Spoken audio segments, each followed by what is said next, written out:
کھانے کا انتظام کیا گیا۔ اب یہودیوں نے یہ ذہن میں رکھا کہ یہ حرام گوشت ہے، یہ مشتبہ ہے، تو دسترخوان لگا دیا گیا۔ یہودیوں نے حضرت عبدالمطلب سے کہا کہ رئیس مکہ، دعوت آپ کے اعزاز میں ہے، کھانے کا آغاز کیجیے۔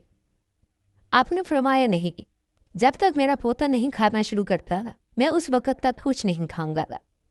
اب یہودیوں کو تو چاہیے ہی یہی تھا۔ ساری توجہ رسول اللہ صلی اللہ علیہ وآلہ وسلم کی طرف ہو گئی۔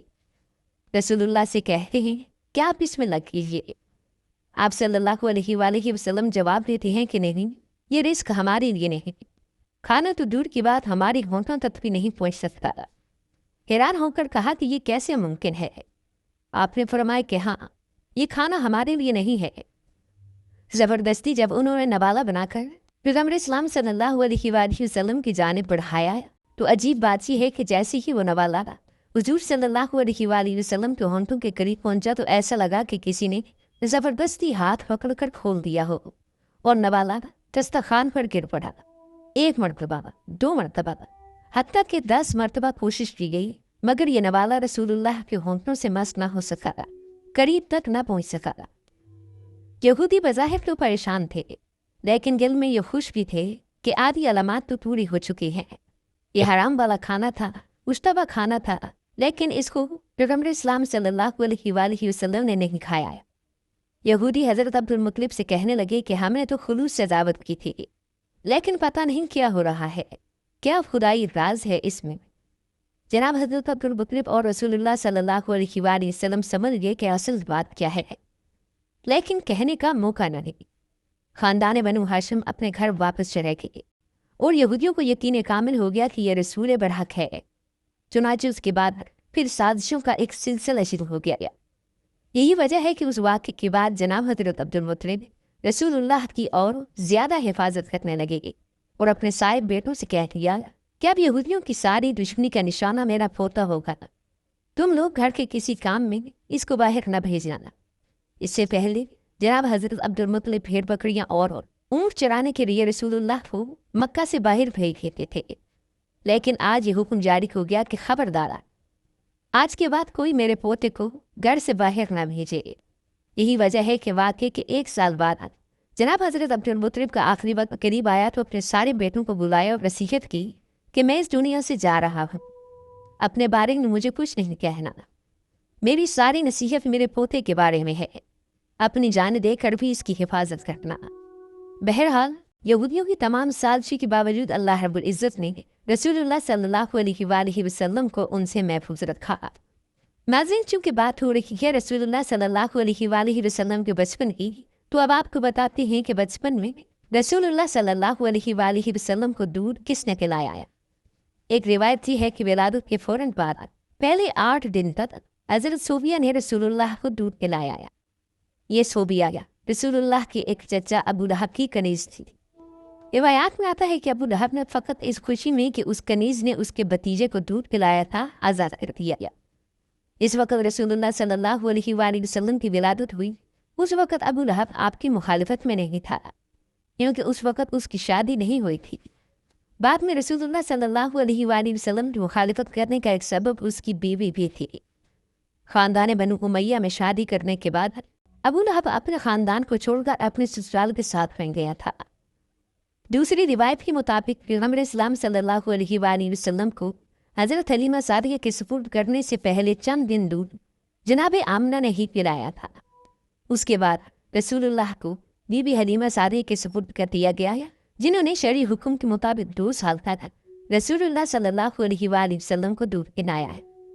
روایات میں آتا ہے کہ جس وقت حلیمہ سعدیہ نے آپ کو دودھ پلایا اس وقت وہ دینی ابراہیمی پر تھیں، اور اس وقت دینی ابراہیمی ہی پر حق دینی تھا، چنانچہ اس پر ایمان رکھنے والا، اللہ کے دین پر عمل کرنے والا مانا جاتا تھا۔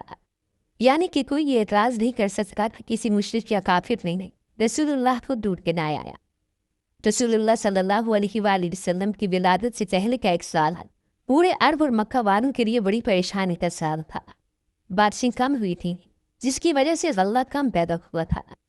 مکہ والے بھی پریشان تھے اور مکہ سے باہر والے بھی پریشان تھے، مگر جس سال آپ کی ولادت ہوئی مکہ انتہائی خوشحال ہو گیا، لیکن مکہ کے باہر ابھی تک قحط پڑا ہوا تھا، جس کی وجہ سے آس پاس کے جو قبیلے تھے وہاں سے لوگ روزگار کے لیے مکہ آ رہے تھے۔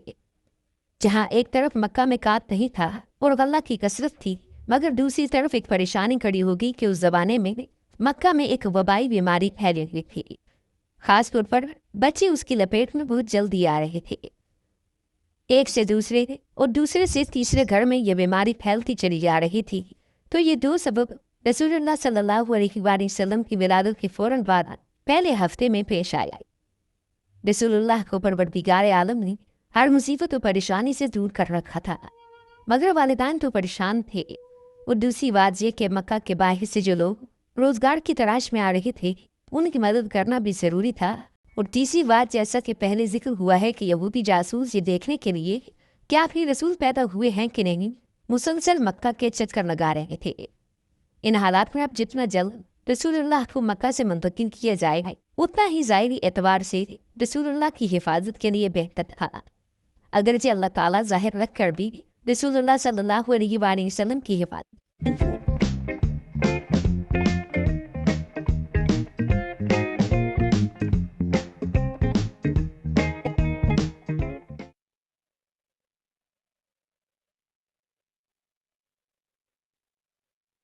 تھا، مگر مکہ سے دور لے جانے میں بھی مصلحت تھی۔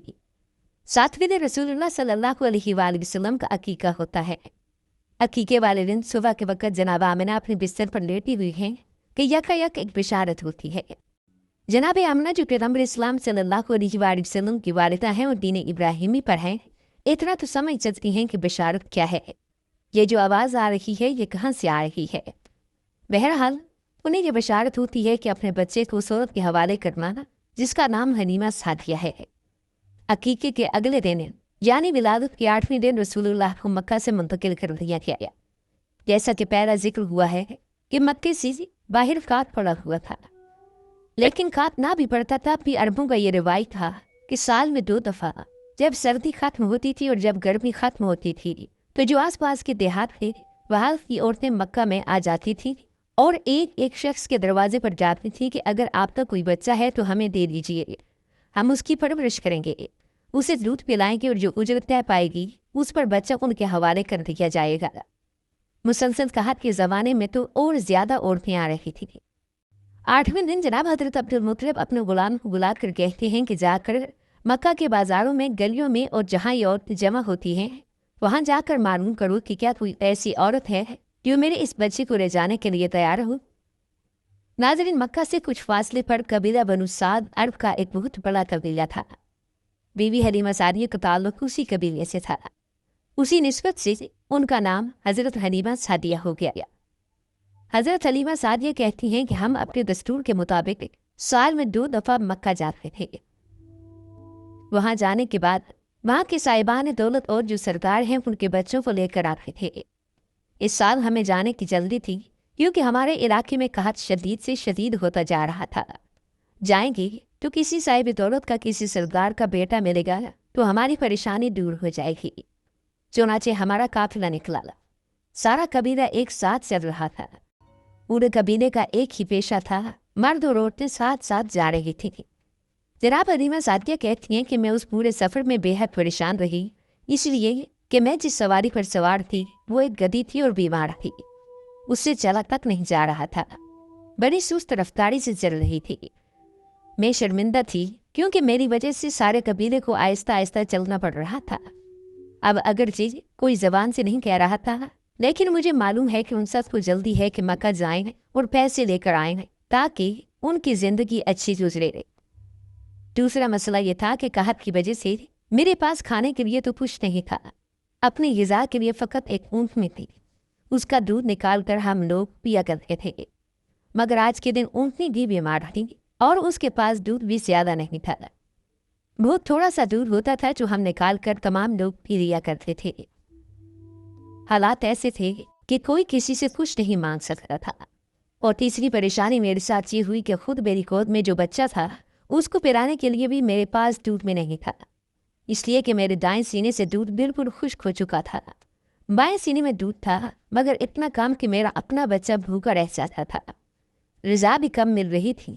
ویسے بھی جناب حلیمہ اس وقت بیمار تھیں،